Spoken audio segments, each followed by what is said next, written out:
இல்லாமல் நானும் இருக்கிறேன். எப்படி சொல்ல பார்க்கலாம் உங்களுக்கு.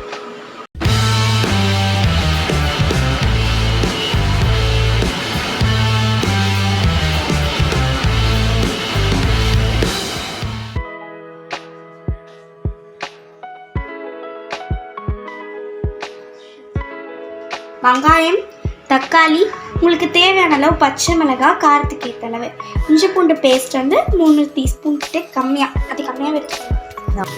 ஓகே, இப்போ நம்ம குக் பண்ண ஸ்டார்ட் பண்ணிடலாம். ஸோ நான் வந்து 1.5 டீஸ்பூன் கிட்டே எண்ணெய் ஆட் பண்ணிக்கலாம்.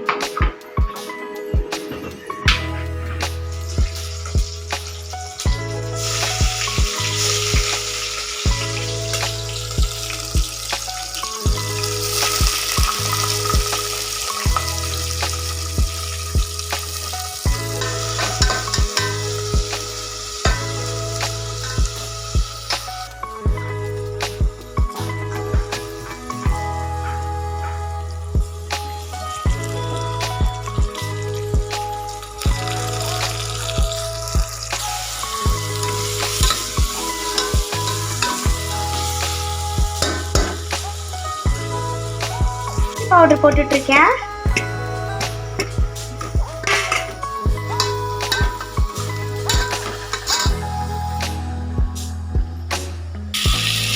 புதினா போட்டுட்டேன்,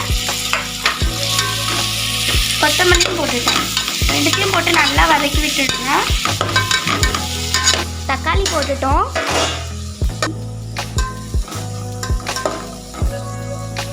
இவ்வளோண்டில் உங்களுக்கு எவ்வளோ தேவையோ உப்பு சேர்த்துக்கோங்க.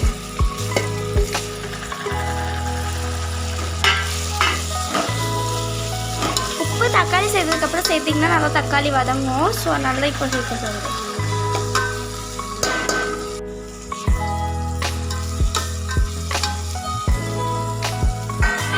பாருங்க எப்படி இருக்கு டெக்ஸ்சர். வாசனை ரொம்ப நல்லா இருக்கு.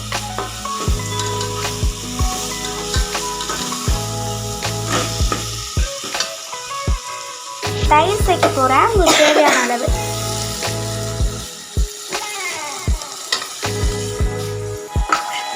தயிர் சேர்த்துட்டு இப்போ பாருங்கள் நல்லா வந்து எண்ணெய் வரணும். புரிஞ்சுதா? நல்லா இப்போ மிக்ஸ் பண்ணியிருக்காங்க. மிக்ஸ் பண்ணதுக்கப்புறம் பார்க்க இப்படிதான் இருந்துச்சு. எங்கள் அம்மா வீடியோ எடுத்துகிட்ருக்காங்க.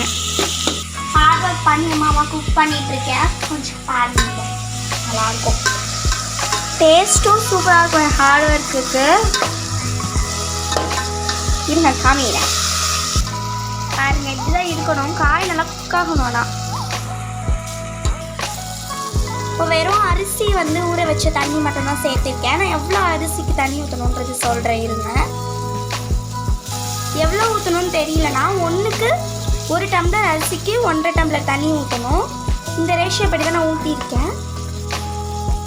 பாருங்க நல்லா அரிசி ஊற வச்ச தண்ணி ஊற்றிட்டோம். பார்க்க எப்படி இருக்குது பாருங்கள். இப்படி இருக்குது. ஸோ இப்போ வந்து கொஞ்சம் நம்ம இதை வந்து கொதிக்க விட்டுடலாம். இப்போ வந்து இப்படி கொதிக்குதுன்னா கொஞ்சம் கொதிக்கணும். ஆனால் நான் இப்போவே ரைஸ் போட்டுடுறேன். ஸோ வந்து ரைஸ் இதோ பாருங்கள். இது வந்து பிரியாணி அரிசி அப்படின்னு சொல்லி கடையில் கேட்டிங்கன்னா கொடுப்பாங்க.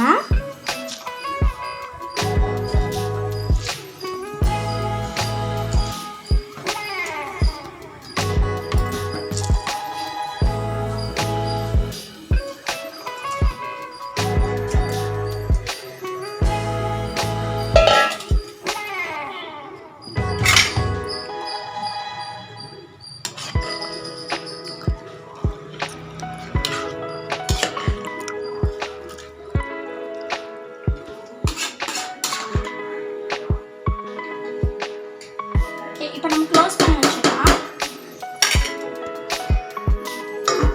இப்போ தம் போட்டிருக்கோம். நம்ம வந்து கீ ஆட் பண்ணுறோம். அதாவது நெய் 1 ஸ்பூன்,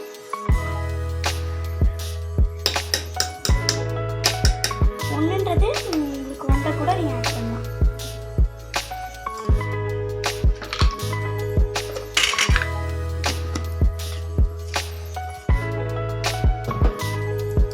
கொஞ்சம் நல்லா நெய் உருகட்டும்.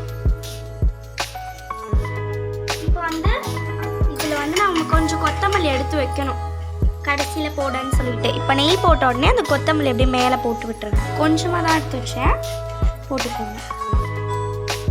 கலர்றேன். கருத்தும் யூஸ் பண்ணிக்கோங்க மெயின்.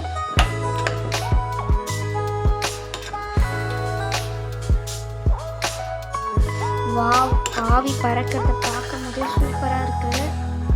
எப்படி இருக்கு பாருங்க. அவ்வளோதான், சூப்பரான பிரிஞ்சி ரெடி.